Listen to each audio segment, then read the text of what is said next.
कीटः पेशस्कृतं ध्यायन् कुड्यां तेन प्रवेशितः याति तत्सात्मतां राजन् पूर्वरूपम् असन्त्यजन्. कीटः पेशस्कृतं ध्यायन्.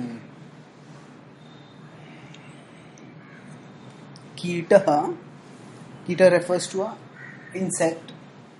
Peshaskrutam refers to a wasp. Now, a wasp is a slightly bigger creature, significantly bigger creature than an insect. Dhyayan. Dhyayan means meditate. Kudyam tena praveshitaha. The insect, which is the wasp, entered into the hive of the insect. Kudyam is hive, and yati tat satmatam rajan, and yati tat. When the wasp entered into the insect's hive and tormented the insect, threatened the insect, terrorized the insect, then the insect became very fearful.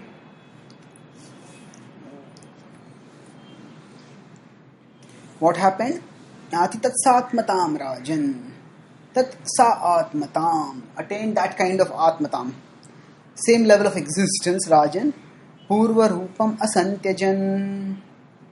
Purva rupam. So,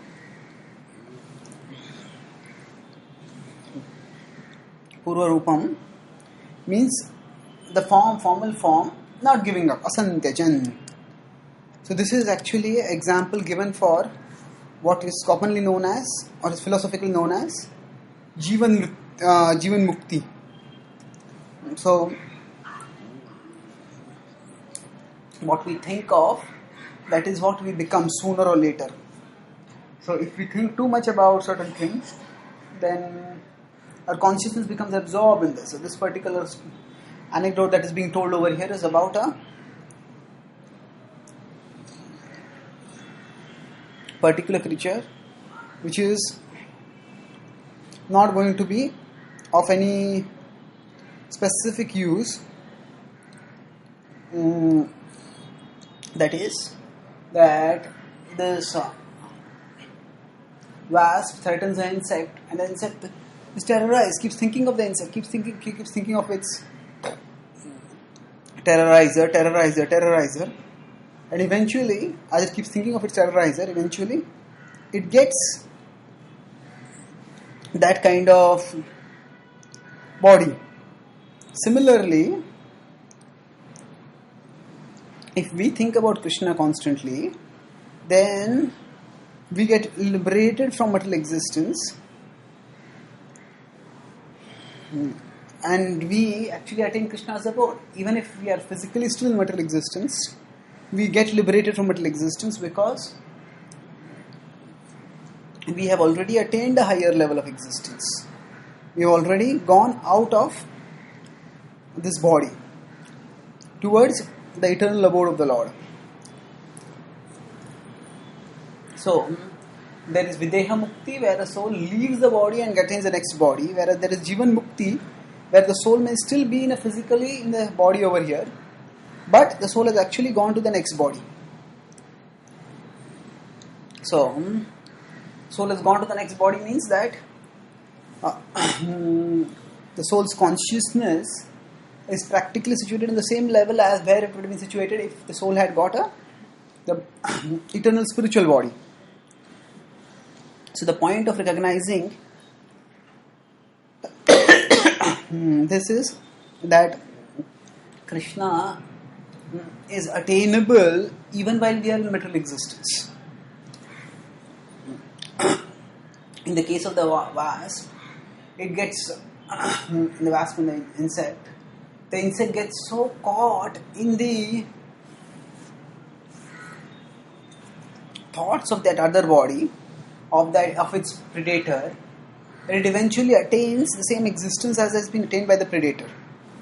Similarly, we too attain eternal existence by meditating on the Supreme Lord. Now, meditation is the foundation for transformation. that is something which is true even in our day-to-day existence. If someone wants to change, someone wants to give up a bad habit, somebody wants to develop something higher, better, nobler, the way to develop that is by meditating. All action begins in meditation. Now, meditation can have a technical meaning where one sits in a particular posture and thinks of a particular thing. That is meditation. At another level, technical meditation can have a non-technical meaning where one just is deeply absorbed in thought of something or the other.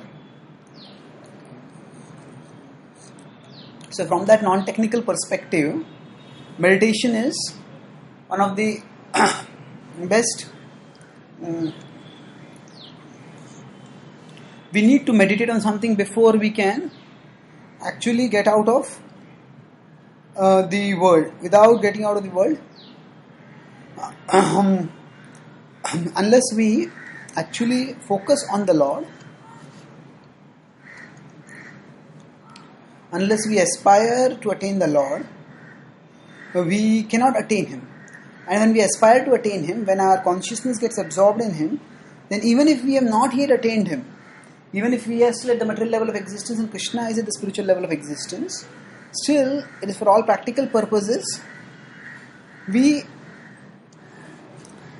have actually got on to attaining an eternal level of reality at the level of desire, at the level of consciousness. Sometimes we think of the spiritual world as just a geographical extension of the material world. That means that geographical extension means that whatever this is there in the material world, okay, we go up to a particular boundary and beyond that is the spiritual world. And when we talk also about, say, there is the Viraja river and there is the something, we go beyond that and there is the spiritual world over there. So that may perpetuate the impression that the spiritual world is, there is geography, the spiritual world is also just in the geographical neighborhood of the material world. But it is not exactly like that. Far from like that. The spiritual world is of a different nature itself.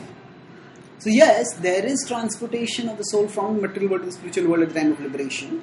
But the transportation is not as simplistic as just say somebody getting a visa to America and going from India to America. The soul itself is subtle. The soul is actually spiritual, which is subtler than what we call a subtle reality in philosophical terms. And the spiritual world is Satchitananda. So it is of a different nature. It is not just a geography.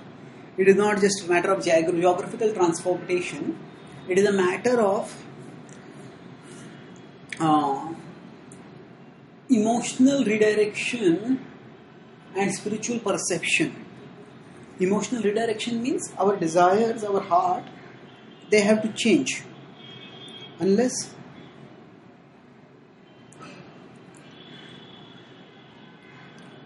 we are actually able to go out of this world, unless we are able to move onwards in our devotional service towards Krishna, we cannot attain eternal existence. So, this emotional redirection means unless our heart moves from the world to the Lord, we cannot attain the spiritual world. And if our heart is moved towards the Lord and that emotional redirection has taken place, then spiritual perception follows. The soul has latent spiritual, has a spiritual faculty, which is capacity for spiritual faculty, which is currently dormant.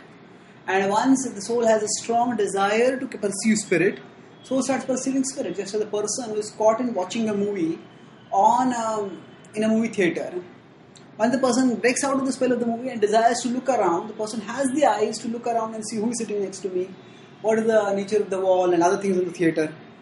So, I can walk out of the theater also. So, like that, the soul who is caught in matter can come out of matter if there is emotional redirection followed by perception, followed by spiritual perfection. So that's what we should aspire for, rather than worrying too much about whether at death, after death I'll go back to the spiritual world or not, should focus right now on whether I am actually doing emotional redirection substantially. If I am substantially doing emotional redirection, then the attainment of Krishna's abode is only a matter of time. It will surely come in the near future if we just persevere on that path. Thank you.